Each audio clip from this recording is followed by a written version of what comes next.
A walrus with whiskers is not a good pet, but a walrus which whispers is worse even yet. When your walrus lisps whispers through tough, rough, wet whiskers, your poor daddy's ears will get blispers and bliskers.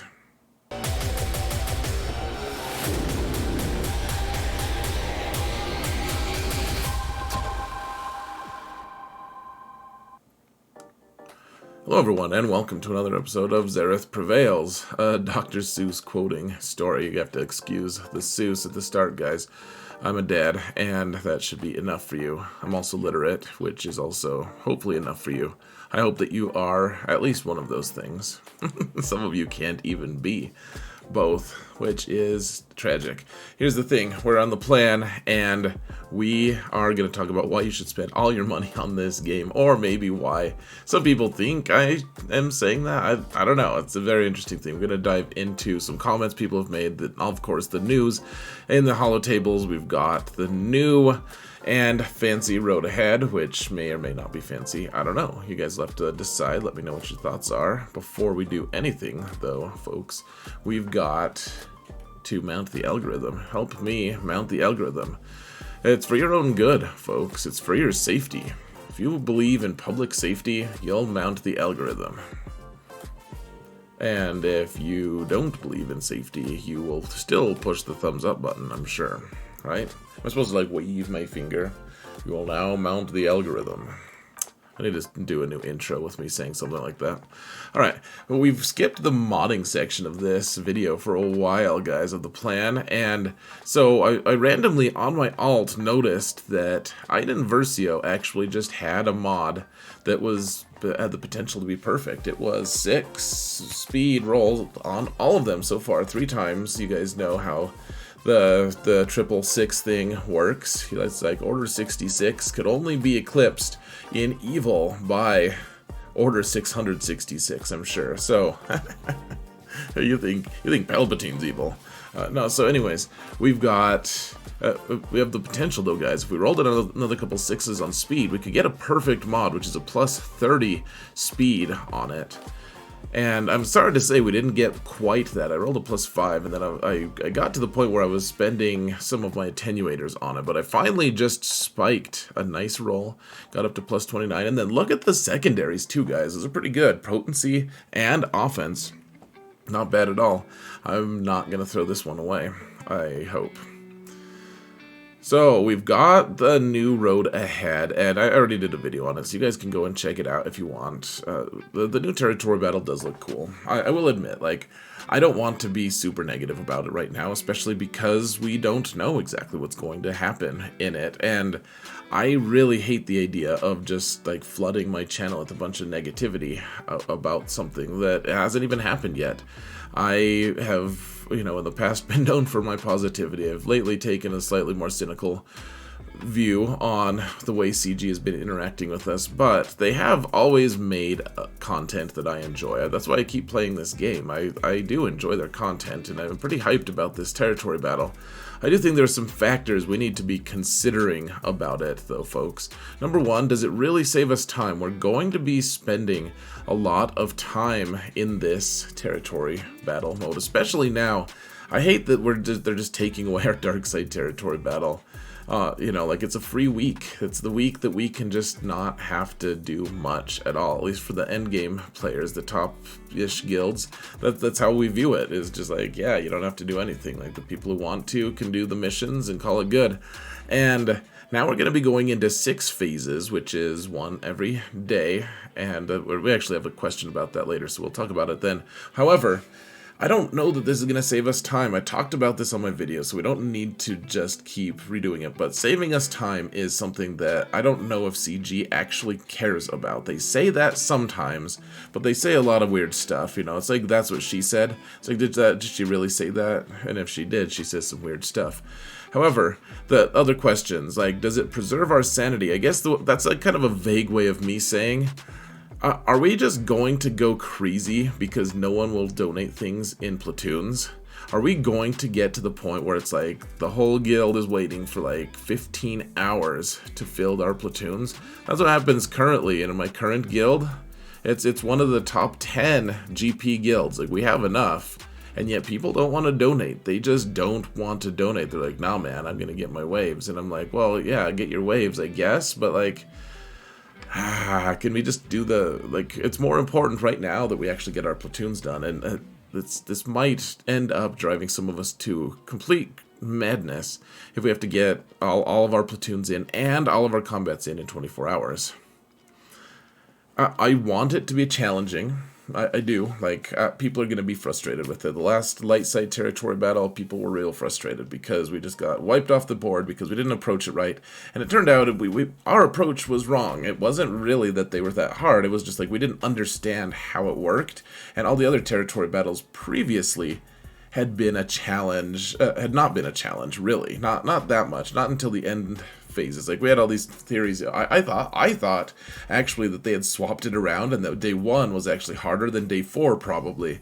But that, I mean, that was false. But that was like my theory at the time. And as it turned out, like, we want things to push us though, right? Things to achieve, goals to attain. I mean, well, that's what I want anyways. I do wonder though, folks, like, okay, so we're gonna have a new challenge, and I like that. I do really like that.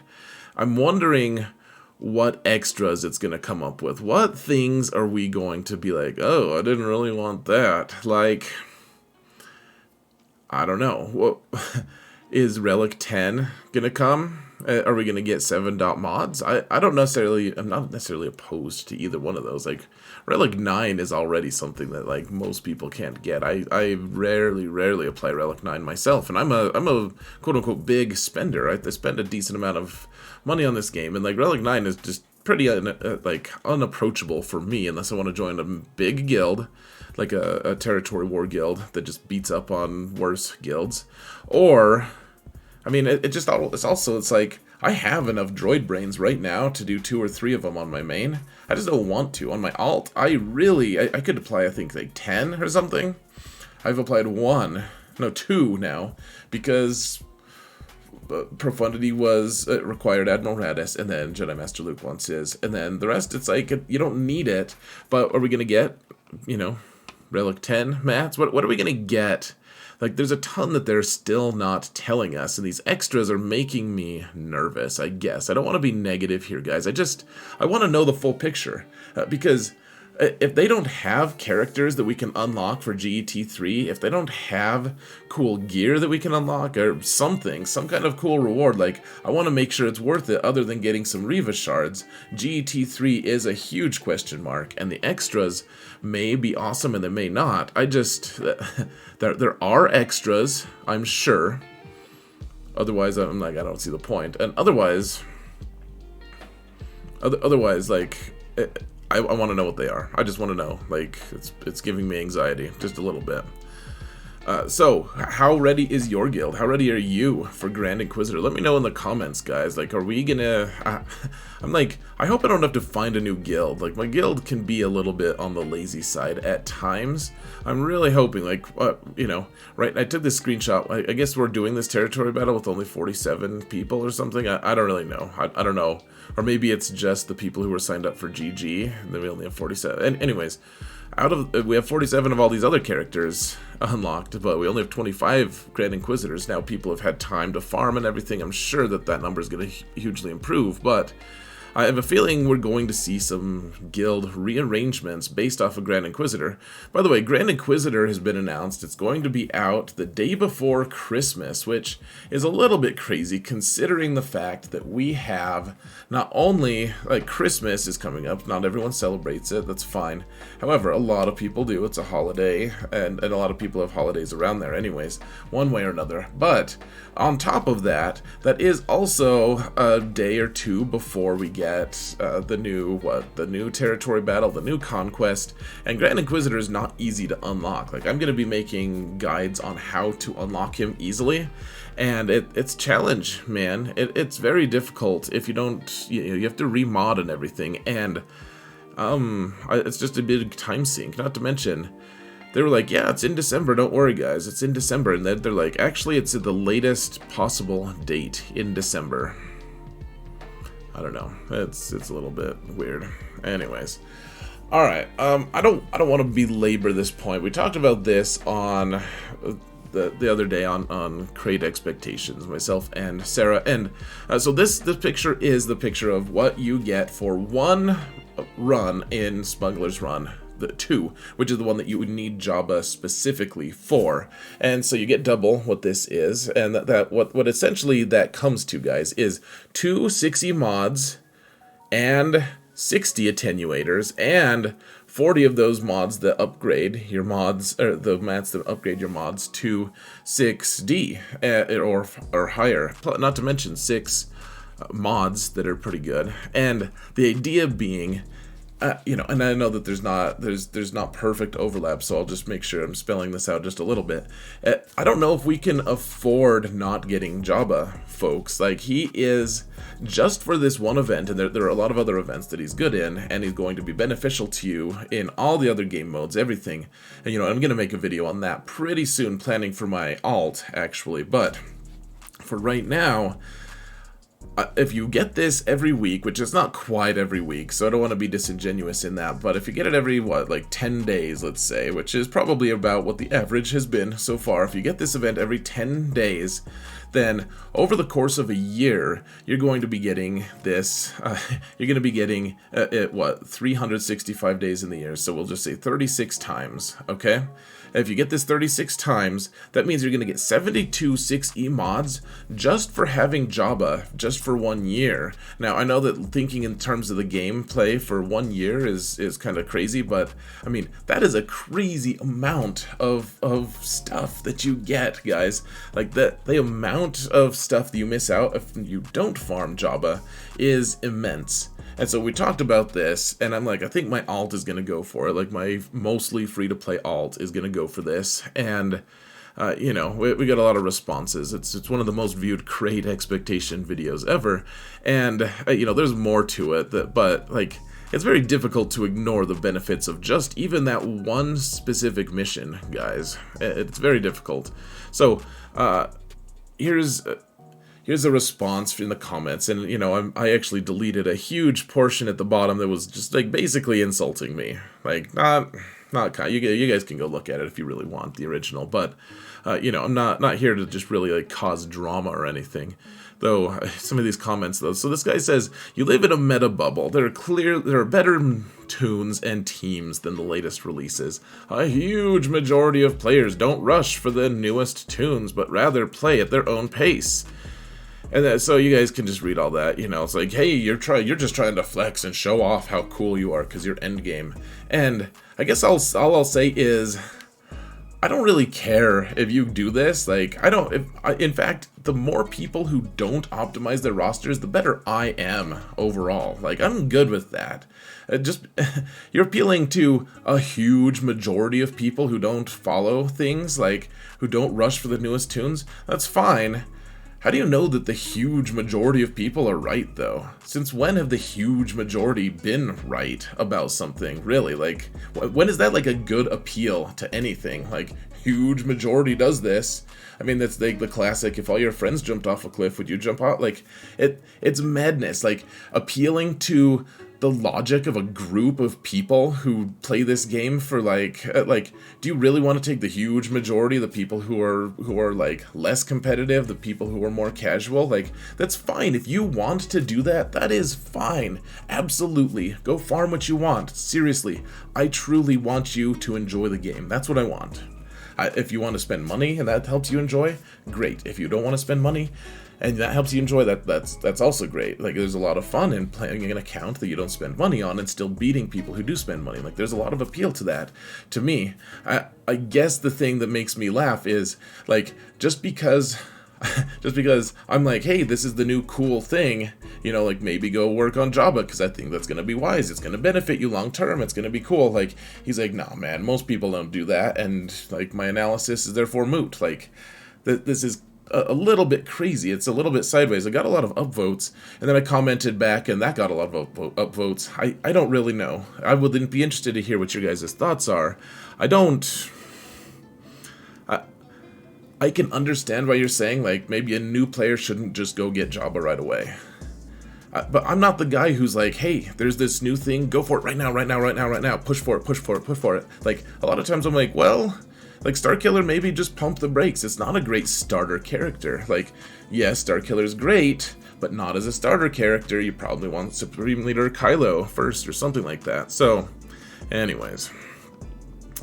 Alright, someone asked me this question. I don't see anywhere in the road ahead, because I said this in my video yesterday. I don't see anywhere on the road ahead that talks about it being 24 hours instead of 36. The reason it's 24 instead of 36, and I don't know if they actually explicitly said this, but it's because of the cycle that we're on. We have 7 days to do territory battles, and then we have 7 days to do territory wars. So 2 territory wars, then territory battles, then territory wars, rinse and repeat. And we just simply can't have 6 phases that are 36 hours. That doesn't work math-wise. So, you know, not throwing anyone under the bus, of course. Do not have done including names, but I just wanted to address that because I had actually had a couple people ask me that. And I don't even know if it's on the road ahead. I assumed it was, but maybe not. Someone asked me this I thought was interesting. So do you think Datacrons would have been more widely accepted if they'd named them something along the lines of vehicles, like speeder bikes, walkers, animal mounts, etc.? They could still have given the same boosts to teams, and I like that idea. I think, I don't know if that would help it. I think they should have rolled it out better, though. I mean, we've talked about this a lot. Like, CG shoots himself in the foot a lot. It's like, a lot of times, like the Inquisitors, for instance, that was like the worst marquee set of events. Like, they just took forever to finish the marquees. It's like, don't get these characters, they're super weak, they take forever to kill things, and people are like, yeah, and they take a lot to gear. Like, there's a lot of reasons not to like them already, and CG doesn't market them well. It's like, the marquee event should be fun to play on some level, instead of like hitting auto, and then not having to wait for like 10 minutes for one wave to be done. So, I think CG should have rolled them out better. I don't know if vehicles would have been the right way to do things. I'm just not sure. Like, I like the idea of it. It's like, oh yeah, like we got the Tauntaun set. I don't know how they would. I'm having trouble visualizing that exactly, but I do think CG could have rolled it out better in a way that wasn't just like, here, you have to do this now. Go spend money. You don't have more resources. Just go. Like, I would have loved it if they had actually spent time explaining Datacrons more, like leading up to it, helping people adjust to the idea of it, instead of just like, bleh, just plop, here it is, bleh, like they just vomited on our feet. They're like, this is yours now. Like, I originally really hated them, and now I kind of like them. I enjoy them, even as I hate what they're doing to the community. And so, this would have been probably better than what they currently have, I'll say that. And one way or another, like, this is along the right lines at the very least. Like, their presentation could have been a lot better. Now, here's a fun comment from someone on, I think, my last video. Everyone here needs to go watch Arnold. He is someone who give you news about updates. Maybe he'll correct your spelling or your grammar as well. He'll tell you truthfully in bold letters what is good to farm for endgame and new players. He is all around the best content creator for Swaga. These two, this is like from the crate video, so this is with me and Sarah, don't have the slightest clue. We don't have the slightest clue, not even like a tiny bit of a clue, not the slightest clue on what they are talking about. AHNALDT101 is the GOAT. He gets 50 times the viewers, and he is actually honest and no just giving to CG and all their lies. So, first off, no shade on Arnold at all. He's a very impressive guy, and I really wish that, I mean, it's very obvious, like, he's more successful at this YouTube thing than me. I would love to do YouTube professionally. Like, he's actually made it a thing. He can actually do it. I don't know if I can, frankly. Like, if we're just like being the most honest here, just the most transparent. I really enjoy doing this, and I appreciate everyone who wants to listen to my take on things. I have a bigger megaphone than I ever thought I would have, that's for damn sure. But Arnold is great. He does a lot of good things.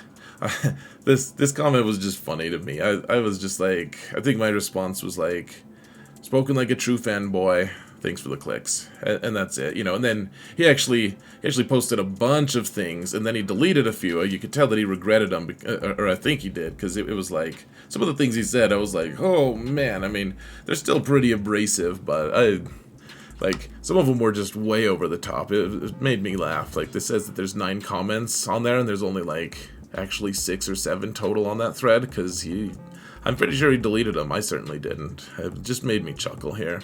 And then a little bit later, like, he commented, one of the other ones that didn't get deleted was, he's already in Arnold's Kyber Club in his Discord. Yeah, he actually talks to his fan base, unlike this me, so-called content creator who basically does nothing but explain why you should spend money just to spend money. Like, I wonder how much time this guy's spent in my Discord server. Like, I don't spend a ton of time talking to people all the time on the Discord, but I do talk on Discord, and I talk to people while I'm on my stream, which, you know, my streams are small enough I can actually respond to people, but I do talk to people, and I don't know, it's just an interesting thing. Like, I'm a so-called content creator, and I do nothing but explain why you should spend money. So, please guys, go spend all your money on CG. That's what this guy says I say, and obviously he's right. Alright, so, I don't know, guys. Some of these comments are just, like, so funny. So, one thing, the other day, I kind of, I don't know, there's this thing that kind of frustrates me, guys, and I want to be real careful on how I approach this, because I don't want to just like be real abrasive about this kind of sensitive topic, kind of, but like I see this a lot, like in my guild, in other people's guilds, in a lot of chats. Like, they make excuses about, you know, like the shortcomings of their game, of what they're doing, and they say, like, RNG effed me. Like, they clearly would have won if RNG hadn't just, like, stuck out its foot and tripped him up. Like, I don't want this guy to win. Let's just screw him over. And like, in my less charitable moments, I'll say something like, so you played perfectly?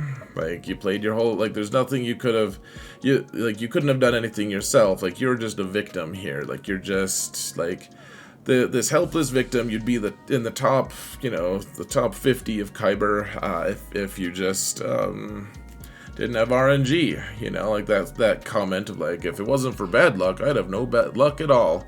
And I don't know. I do think that there's a certain level of catharsis of being able to just be like, man, I did get unlucky, because we're playing a game with RNG. There's no denying that. Sometimes RNG just does bend you over. I get that. And I'm not trying to say you should never blame RNG on things. I do think that tends to be a pretty common excuse people make, though. They're like, oh man, if I hadn't been unlucky, I'd have beat that guy so bad. And so maybe it's true, maybe that, but my thing is, I don't think that there's enough time to spend just like hanging out and like feeling sorry for yourself. I'm a victim, I'm sad, bummer, I wish I had been able to get lucky. Like, there's probably a ton that you could have improved, and I guess my thing is, I just want to get better at the game, and, you know, if I'm going to be doing it, I want to be doing it well, and there's almost always something. Like, I watch all my videos, you know, I have to review them to make my own videos. I watch all my video back, and I'm like, there's a ton I could have personally done better here. Even in a win, there's a ton I could do better, and having this mentality of like, well, I'm like the best player, but RNG is just really bad. So, you know, I'm just here stuck in a league that I shouldn't be in for my roster size. Like, I just want people to take ownership, and some of it, like I said, some of it's just catharsis. You just need to vent, and I get that. I just think maybe, you know, I think that the more prevailing attitude, if you want to start winning, if you want the results to improve, to start looking at it as, okay, like, sure, we got a little unlucky, that sucks, I feel bad, that sucks, I hate it, and what could I have done better? Like, what things could I have done better? Like, maybe I could have made a choice that would have saved me a bunch of banners, and then that would have offset the bad RNG later.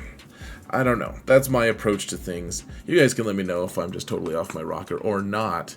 It's just a thing that has been kicking around in my head a lot. I have a lot of pet peeves. I get to be a judgy person sometimes, folks. I don't really hate people who say that.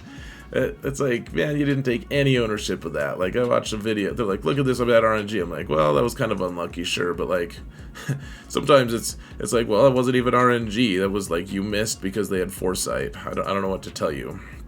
So, anyways, guys, one way or another, I'm gonna let you go. Thank you all so much for watching, and remember that in all things, Zareth asks you to mount the algorithm. No, Zareth prevails. Thanks, guys. I really appreciate all of you. Go spend all your money on this game, because obviously multiple people think I'm saying that. So silly, man.